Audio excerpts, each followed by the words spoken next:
Hello, we're here with MMA News Canada. I'm Brent Keryluke, about to phone Ryan McGillivray and talk to him about his first episode on TUF 13. Hello? Hi Ryan, how you doing? Good, how are you? Good. Yeah, so first of all, congratulations on making it onto the new Ultimate Fighter show, number 13. Yeah, right on. I started my website to help promote Canadian fighters. It's great to see fighters like yourself make it to the big show or on your way to it. The first episode, the coaches had to choose what teams they wanted to, who they wanted in their teams. Brock wanted better cardio, and Junior seemed like he wanted the better technical skills. You were picked second for his team, Juniors. What an honor, what a great thing. At least you weren't, last, some of the guys there. Now my first question is, how was your cardio going into the show, and do you think that cardio is more important than skill? I was in the best shape I've ever been in, and I was one of the, even though in the episode it says that my heart rate's the highest, but you can also see that I just finished pedaling and the other guys are standing around walking. Like it's weird how it's cut.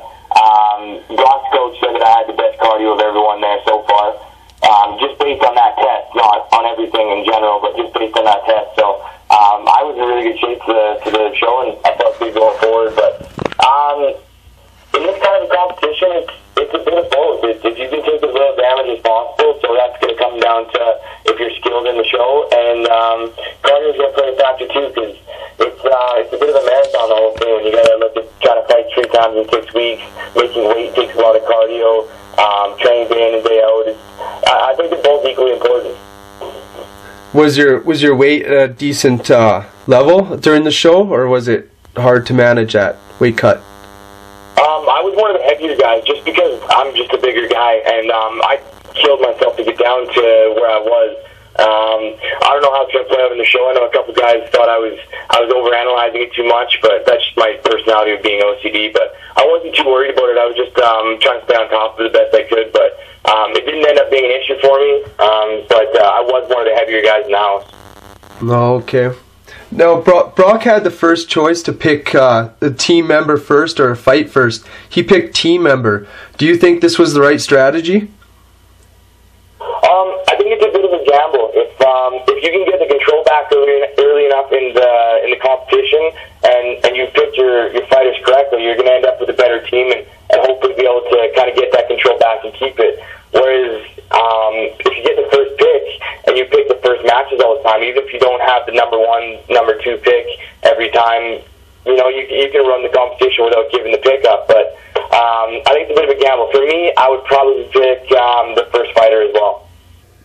Yeah, being able to pick who you want on the team could be definitely a good asset, especially who can be coached properly to your kind of game plans.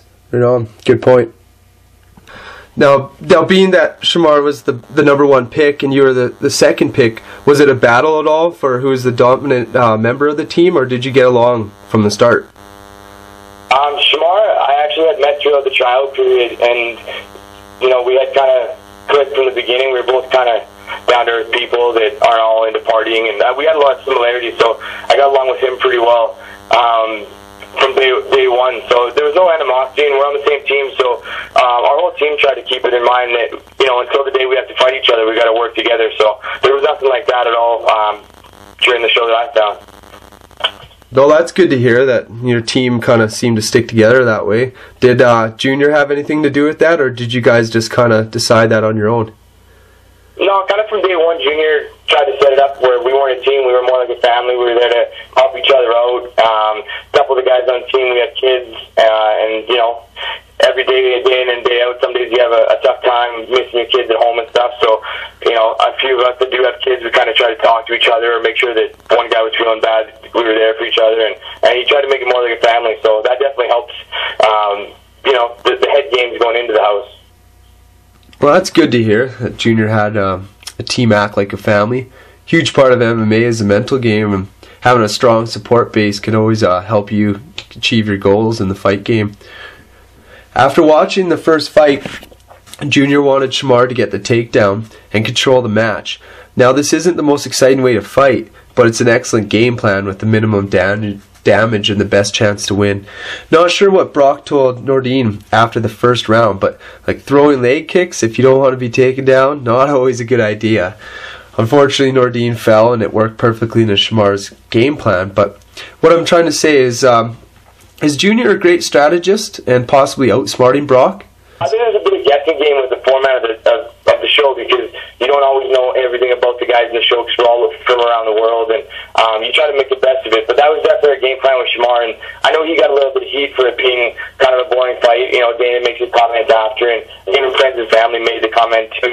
But I think people got to keep in mind, like you said, in this tournament, or this show kind of tournament style, we're trying to get through 3 fights with as little damage as possible, and we're trying to win. You know, you want to make it exciting too sometimes, but at the end of the day, the win's much more important than slugging it out and taking a broken nose and trying to fight, you know, possibly a week, 2 weeks later. And also, you know, he fought on one of the first few days we were even on the show, in the house, everything, so we hadn't even seen a fight in the house, so you got to keep that in mind too, that there's a lot of added nerves for not knowing what to expect, and I told him that in the house, that he definitely conquered a lot of nerves for a lot of us, just letting us sit back and watch it for the first time.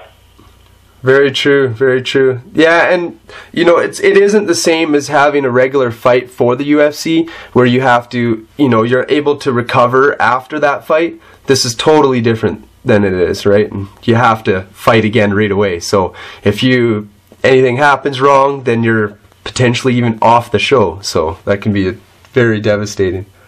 Yeah, as we found out in the first episode already, we had a guy go home from injury. So it's 6 weeks with the potential to fight up to 3 times in 6 weeks. And if anyone's ever been in an MMA fight, you know, most guys take a week off after fight, start training again. It's a process where you're usually fighting every couple months. So when you're looking at maybe only a couple weeks, and then plus the guys that fought later in the preliminaries, you know, they made it to the quarterfinals and vice versa, and moving forward, sometimes there wasn't a lot of rest between the fights. So it's definitely a strategy game a little bit to try to take as little damage as possible, even more so than in a normal fight. Very true, very true. So you've been training in Edmonton for a lot of years. Sometimes a fighter gets into a routine. Now, going to train on the show, what initial differences was it in the training? There's a lot more unknowns. Like we go to the training session, we didn't know what we were doing that day. We're at home. My coaches, every Sunday we meet on Sundays to kind of plan our week ahead, so that we're all on the same page and no one's overlapping, you know, overtraining one aspect or undertraining another. So there's a lot more planning when I'm at home, and also just the comfort of being in your own atmosphere and things like that. So there's a lot of obstacles that way, but I think everyone handled it pretty well. And yeah, you just gotta make the best of those kind of situations. Yeah, for sure. Now, on another aspect, on the other way, that, you know, everyone knows about the house where everyone, you know, you're put in with 13 other guys, you sleep in the room with 6 other guys, there's no TV, no internet, no outside contact, and you can't even listen to music. Is that correct too? Yeah, no music, no books, no games. We ordered cards they wouldn't give to us, and just yeah, basically nothing. Yeah. So what was the hardest aspect of that for you? For me, the only thing that was challenging day to day was missing my daughter. That was the only thing the day to day that was a big challenge for me, and had to overcome it every day. You know, I can live with being bored a little bit. I can entertain myself. I try to make Sudoku puzzles in my journal, or you know, you can find stuff to do. But for me, the only issue and the only obstacle I really had to overcome was being away from my daughter.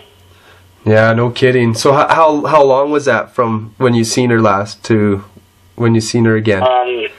It was about 7 weeks. 7 weeks, eh? Wow. It's a long time. Well, yes, it is. Yeah.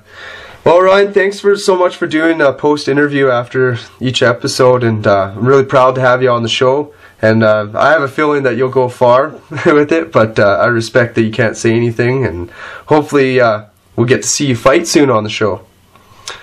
Yeah, well, it's only 10 episodes, so you're definitely going to get to see me soon.